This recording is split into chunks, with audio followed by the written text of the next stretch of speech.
भर से और पूरे बंगाल से आए हुए सभी भक्तजनों को मेरा हरे कृष्ण। सबसे पहले आज सुबह मेरी देश के सम्माननीय प्रधानमंत्री नरेंद्र मोदी जी जोड़े के साथ बात हुई थी।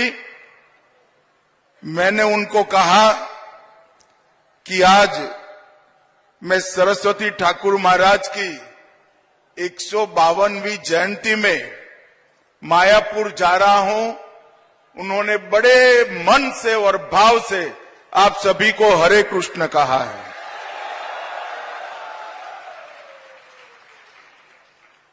भाइयों बहनों, भी संबोधन में सम्मान के साथ मुझे कहा कि भारत के गृह मंत्री अमित शाह आज कार्यक्रम में आए हैं। मैं यहां पर भारत के गृह मंत्री के नाते नहीं आया, चैतन्य महाप्रभु के अनन्य भक्त के रूप में यहां पर मैं आया।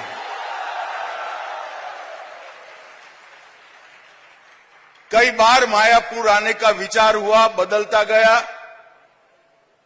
महाप्रभु की ही इच्छा होगी, मगर आज ये संयोग बना कि जहां चैतन्य महाप्रभु ने स्वयं लीला की है, यही मायापुर में मैं आज विशाल भक्त समुदाय के सामने सबके दर्शन कर रहा हूं। और आज परम पूज्य श्री भक्ति सिद्धांत सरस्वती ठाकुर महाराज का 152वीं जयंती का समारोह भी है। तो एक प्रकार से मणिकंचन योग है, स्थान भी पवित्र है, दिन भी पवित्र है और पूज्य संतों का यहां पर सानिध्य भी हमारे सामने है। मित्रों, आज मैं चैतन्य महाप्रभु, प्रभु नित्यानंद, श्री अद्वैत जो महाविष्णु के स्वरूप है, गदाधर और श्रीवास, ये सभी को प्रणाम कर कर मेरी बात की शुरुआत करना चाहता हूं। मैं जब यहां आया हूं तब मायापुर धाम में भक्ति सिद्धांत प्रभुपाद जी और भक्ति वेदांत प्रभुपाद जी को मन पूर्वक प्रणाम कर कर मेरी बात की शुरुआत करना चाहता हूं, क्योंकि ये दो महापुरुष ने ही श्री चैतन्य महाप्रभु ने जो भक्ति आंदोलन की शुरुआत की, उसको न केवल आगे बढ़ाया, आधुनिक बनाकर युवाओं में और विश्व भर के आत्माओं के कल्याण का रास्ता प्रशस्त करने का काम किया।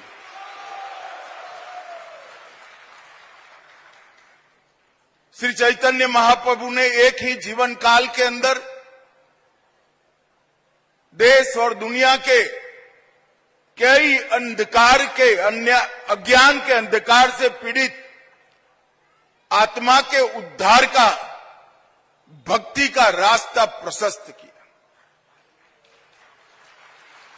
गुण अवगुण, अच्छा बुरा तो इंसान में बसता है, इंसान में रहता है, मगर जब व्यक्ति अपने अस्तित्व को विलीन कर कर श्री कृष्णमय हो जाता है तो सब अच्छा ही अच्छा हो जाता है। और यही रास्ते पर श्री चैतन्य महाप्रभु ने कीर्तन, नृत्य, भक्ति संगीत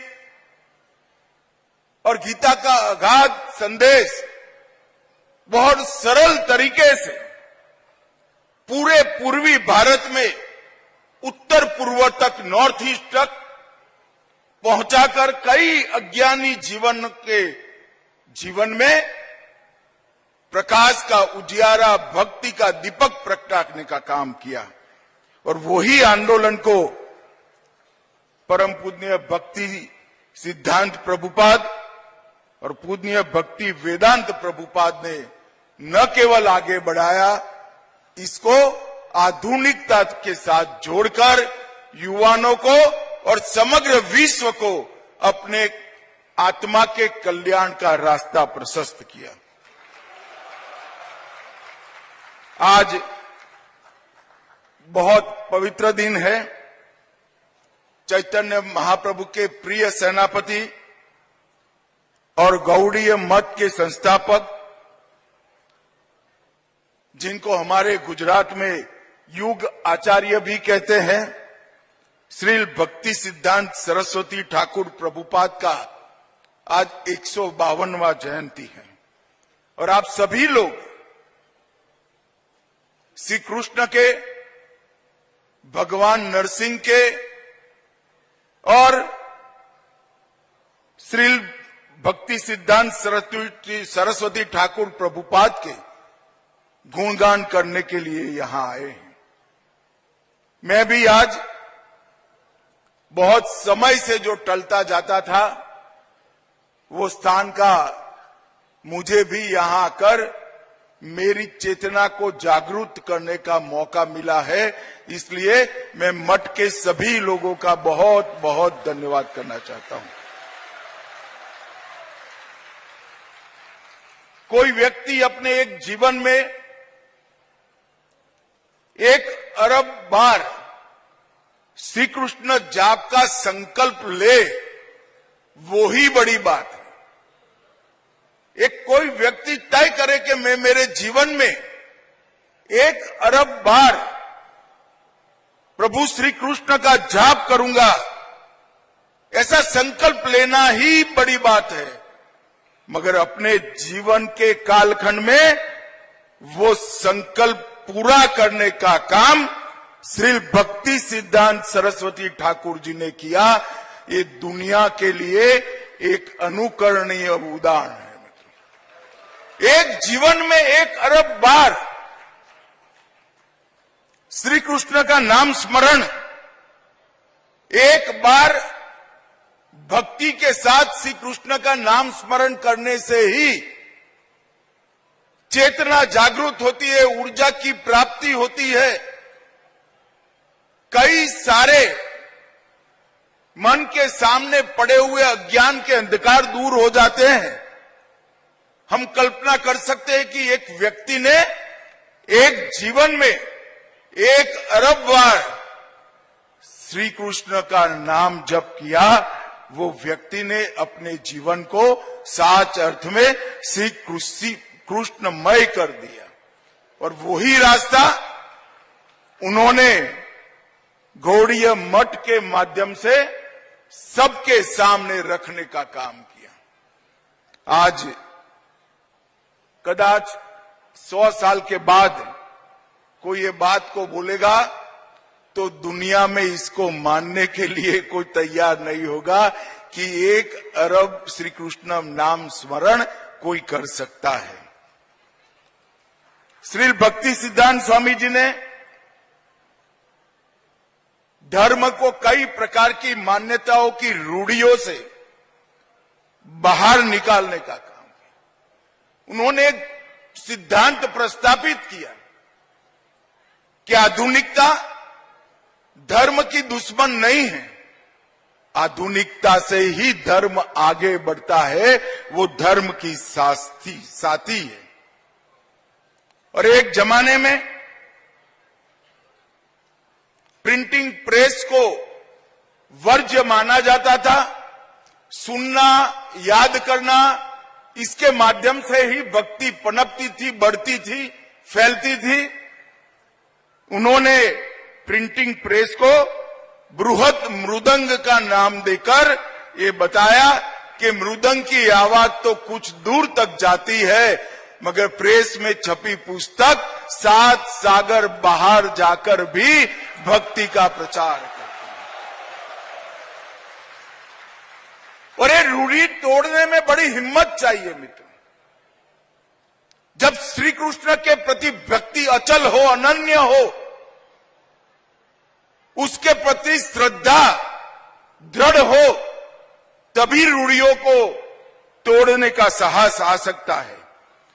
और उन्होंने ये जो आध्यात्मिक इनोवेशन किया, नवाचार किया, इसके माध्यम से ही आज ये संप्रदाय विश्व के 7 खंडों के आत्माओं के कल्याण के लिए कार्यरत हो पाया है। मैं मेरे सार्वजनिक जीवन में कई बड़े बड़े धर्म पुरुषों को मिला हूं, मन पूर्वक श्रद्धा के साथ प्रणाम भी किया है। मगर मुझे अहमदाबाद में इस्कॉन मंदिर में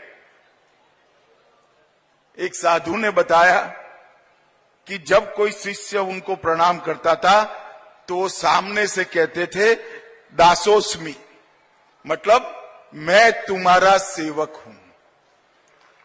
अगर ये भाव मन में है तो ईश्वर कभी भी दूर नहीं रह सकता। जिनके मन में ईश्वर बैठा है वो अपने आप को सभी का दास कहता है। और उन्होंने गुरु की व्याख्या बहुत सुंदर की थी।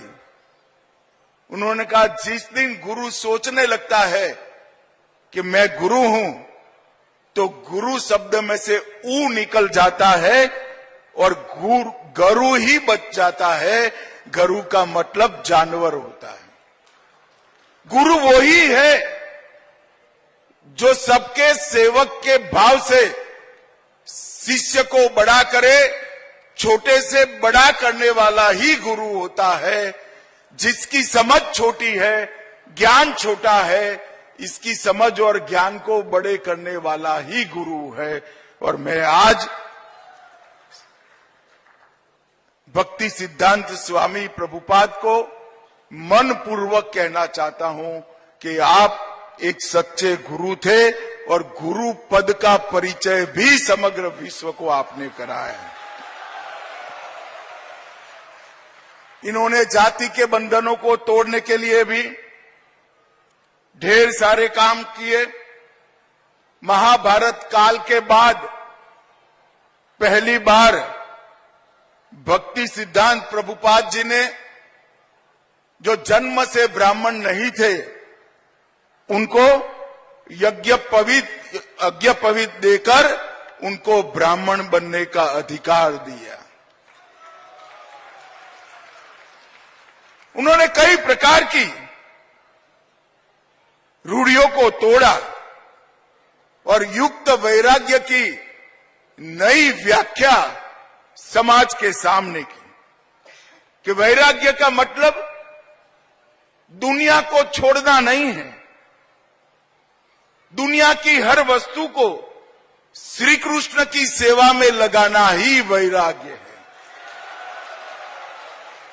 वैराग्य का मतलब अपने अंदर की बुराइयों से दूरी कर देना। वैराग्य का मतलब संसार में सब कुछ छोड़ना नहीं है, बुराइयों को छोड़कर समस्त संसार को श्री कृष्ण की भक्ति में लगाना ही वैराग्य है। और आज ऐसे युग दृष्टा, युग पुरुष, महापुरुष का 152वां जन्म जयंती है। एक प्रकार से कई लोग भक्ति सिद्धांत प्रभुपाद जी को जीवंत विश्वकोश भी कहते हैं। वो खगोल विद्या के बड़े जानकार थे, गणित और संस्कृत का बहुत अध्ययन रहा उनका, और फिर भी सभी कुछ श्री कृष्ण के चरणों में समर्पित कर भक्ति मार्ग पर ही पूरा जीवन उन्होंने व्यतीत किया। हमारे वेदों और उपनिषदों में कहा है कि भक्ति बिना का ज्ञान अहंकार उत्पन्न करता है और ज्ञान सहित की भक्ति ट्रांसफॉर्मेशन मतलब रूपांतरण लाती है। वेदों के ये वाक्य को भक्ति वेदांत जी ने पूरे जीवन आचरण कर कर आगे बढ़े। मित्रों, आज मैं जब यहां आया हूं तब मायापुर में जो आध्यात्मिक केंद्र बन रहा है, मुझे सभी परिचय करा रहे थे। मैं संस्था को कहकर जाना चाहता हूं कि ये आध्यात्मिक केंद्र से न केवल देश, पूरे विश्व के भक्तजनों को बहुत बड़ी उम्मीद है कि यही केंद्र विश्व के कल्याण का कारण बनेगा। और ये मायापुर धाम में बनने वाला ये केंद्र कई युगों युगों तक भक्ति मार्ग का प्रतिपादन करता रहेगा। चैतन्य महाप्रभु, भक्ति वेदांत प्रभुपाद, भक्ति सिद्धांत प्रभुपाद, इनके ढेर सारे सिद्धांतों का ये प्रतिपादन करता रहेगा। और भक्ति सिद्धांत प्रभुपाद जी के जीवन में अनेक बड़े काम हुए, उसमें से सबसे बड़ा काम किया उन्होंने भक्ति वेदांत प्रभुपाद जैसे शिष्य को तैयार कर कर इस संप्रदाय को आगे बढ़ाया।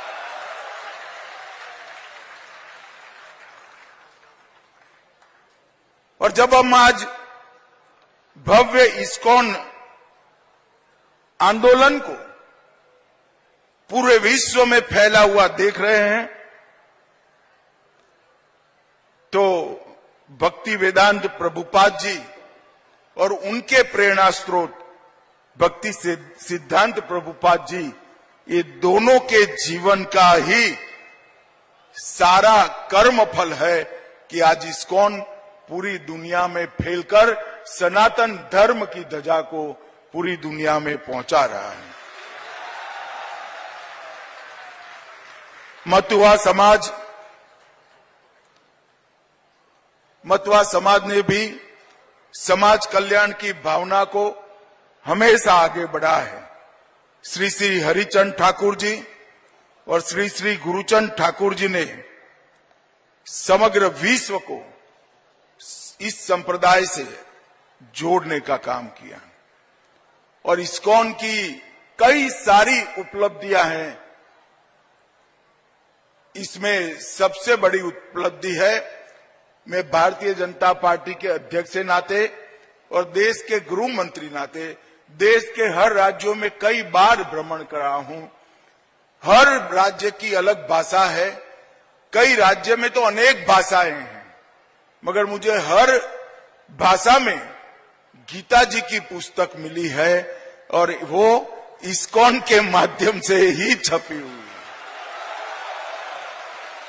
स्कूल के बच्चे हो या कॉलेज के युवा हो, घर में ठाकुर जी की पूजा करने वाली गृहिणी हो या लैपटॉप लेकर बड़ा काम करने वाला युवा हो, सबको गीता के मार्ग पर चलने की प्रेरणा और गीता आंदोलन को संबल देने का काम इस्कॉन ने किया है। और इसीलिए हमारे प्रधानमंत्री नरेंद्र मोदी जी भी दुनिया से कोई भी देश का राष्ट्राध्यक्ष या मंत्री आता है तो उसको भेंट में गीता देने का काम करते हैं, क्योंकि यही संदेश समग्र विश्व के कल्याण का संदेश है। मित्रों, मैं ज्यादा कहना नहीं चाहता। मुझे इस्कॉन के बारे में भी ये कहना है कि न केवल भक्ति आंदोलन को मजबूत करना, हमारी परंपराओं का, हमारे शास्त्रों का प्रचार प्रसार करना, इस्कॉन ने सेवा के क्षेत्र में भी बहुत बड़ा काम। कई प्रकार की कुदरती आपदाओं में जब वहां जाकर देखते हैं तो सबसे पहले इस्कॉन का प्रसाद देने का पंडाल लग गया होता है। मुफ्त भोजन वितरण, अस्पताल, स्कूल, कॉलेज, इकोलॉजी की सभी सिस्टम को मजबूत करना और भारतीय उत्सवों को फिर से एक बार युवाओं तक पहुंचाने में इस्कॉन ने बहुत बड़ी ताकत लगाई है और सफलता भी प्राप्त करी है। आज मैं यहां आया हूं बड़े मनोभाव के साथ भगवान नरसिंह के सामने भारत के कल्याण की प्रार्थना कर कर यहां आया हूं। मुझे भरोसा है कि नदिया की ये भूमि पर चैतन्य महाप्रभु जी ने स्वयं लीला करी है। वहां पर अब भक्ति मार्ग का एक बहुत बड़ा प्रचार का केंद्र बन रहा है और जागृत स्थान भगवान नरसिंह का यहां पर है। मुझे विश्वास है कि भगवान नरसिंह हम सब पर जरूर कृपा करेंगे और 2047 तक हम विकसित भारत और सनातन का संदेश पूरे विश्व में पहुंचाने में सफल होंगे। यही मेरी आपको शुभकामनाएं हैं।